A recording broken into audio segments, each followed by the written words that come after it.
நீங்க என் வெயிட் கேட்டீங்க. நீங்க தானே என் வெயிட் கேட்டீங்க.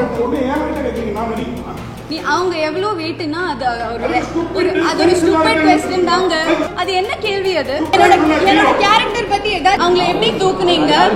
நெக்ஸ்ட் நீங்க வேற என்னலாம் கேட்பீங்க? நீங்க இப்படி செக்ஷுவலைஸ் பண்றீங்க ஒரு ஃபீமேல் கேரக்டர்ஸ்.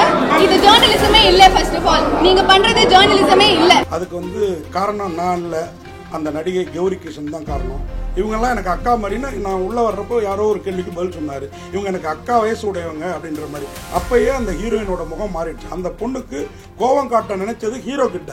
ஏதாவது அவங்களுக்கு மன வருத்தம் ஏற்பட்டிருந்தா, மன காயம் ஏற்பட்டிருந்தா, இது எல்லாருமே அவங்களுக்கு ஆதரவா இருக்கிறாங்க. அப்படிங்கிறப்போ நாமும் நம்ம நிலையில இருந்து இறங்கி வரணும் அப்படின்ட்டு நான் இந்த நிகழ்வுக்கு வருத்தம் தெரிவிச்சுக்கிறேன். அதர்ஸ் படத்தோட ஆடியோ லான்ச்ல ரிப்போர்ட்டர் RS கார்த்திக் நடிகை கௌரி கிஷனோட உடல் எடையை பத்தி கேள்வி கேட்டிருந்தாரு.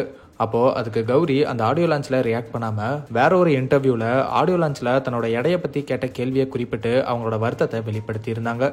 ஆனா படத்துல பாத்தீங்கன்னா அந்த பாட்டு ஒரு பாட்டு பாதியே முடிச்சிட்டீங்க. நான் தூக்கி தான் சுத்துறீங்க. என்ன வெயிட் இருந்தாங்க? வெயிட் கம்மி தான் சார். நான் நிறைய வெயிட் லிஃப்ட் பண்றேன் சார். அதனால எனக்கு பிரச்சனை உங்களுக்கு தெரியல. அதை தொடர்ந்து அதர்ஸ் படத்தோட வேற ஒரு பிரஸ் மீட் நடந்துச்சு. அப்போ ரிப்போர்ட்டர் RS கார்த்திக் டைரக்டர் கிட்ட படம் நல்லா இருந்துச்சு, ஆனா ஹீரோக்கும் ஹீரோயினுக்கும் ஜோடி பொருத்தம் கரெக்டா இல்லையே அப்படிங்கிற ஒரு கேள்வியை கேட்டாரு. மறுபடியும் இந்த மாதிரி ஒரு கேள்வியை RS கார்த்திக் கேட்கவும் கௌரி நீங்க தானே அந்த வெயிட்டை பத்தி கேள்வி கேட்டீங்கன்னு கேட்டதுக்கு அதுக்கு RS கார்த்திக் கேட்டா என்ன தப்புன்னு பதில் சொல்ல அது அங்க பெரிய வாக்குவாதமா மாறுச்சு. நீங்க தானா வெயிட்ட பத்தி கேட்ட? என்ன தப்பா கேக்குறேன்னா?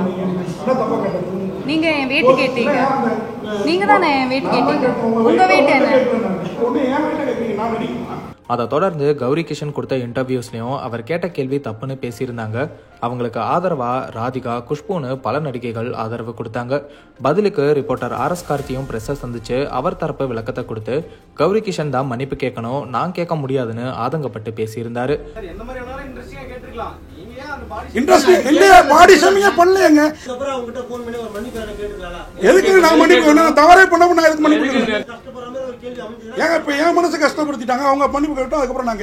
ஆனா அவர் அப்படி பேசிட்டு அடுத்த நாளே என்னோட கேள்வி கௌரி கிஷனை காயப்படுத்தி இருந்தா வருத்தம் தெரிவிச்சுக்கிறேன்னு சொல்லி ஒரு வீடியோவை வெளியிட்டு இருந்தாரு. வணக்கம், நான் உங்கள் பத்திரிகையாளர் RS கார்த்திக். எனக்கு ஒரு 2-3 நாளாவே கொஞ்சம் மன உளைச்சலா இருக்குது. காரணம் இந்த கௌரி கிஷன் சம்பவம் தான். நான் ஒரு விதத்துல கேட்டேன், அவங்க ஒரு விதத்துல போயிட்டு ஸ்டூபிட் சென்ஸ் இல்லாத கொஸ்டின் அப்படின்னாங்க.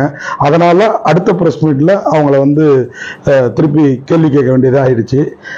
அந்த பொண்ணை அவங்கள நான் பாடி ஷேம் பண்ணல, எடையை தான் ஹீரோ கிட்ட தூக்குனதுனால கேட்டோம். அது தவறா புரிந்து கொள்ளப்பட்டு அது ஒரு ஜாலியான கொஸ்டினா கேட்கப்பட்டது.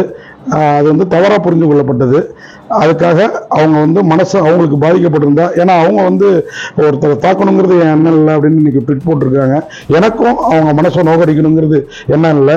இந்த நிகழ்வால ஏதாவது அவங்களுக்கு மன வருத்தம் ஏற்பட்டிருந்தா, மன காயம் ஏற்பட்டிருந்தா, இது எல்லாருமே அவங்களுக்கு ஆதரவா இருக்கிறாங்க. அப்படிங்கிறப்போ நாமும் நம்ம நிலையில இருந்து இறங்கி வரணும் அப்படின்ட்டு நான் இந்த நிகழ்வுக்கு வருத்தம் தெரிவிச்சுக்கிறேன். RS கார்த்திகோட இந்த வீடியோக்கு கௌரி கிஷன் இப்ப பதிலடி கொடுத்திருக்காங்க.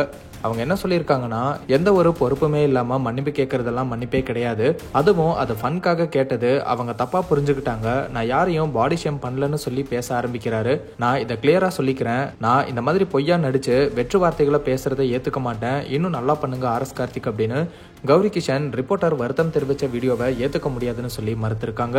கௌரி கிஷனோட இந்த செயல் இப்போ வைரலாகி பேசு பொருளா மாறி இருக்கு.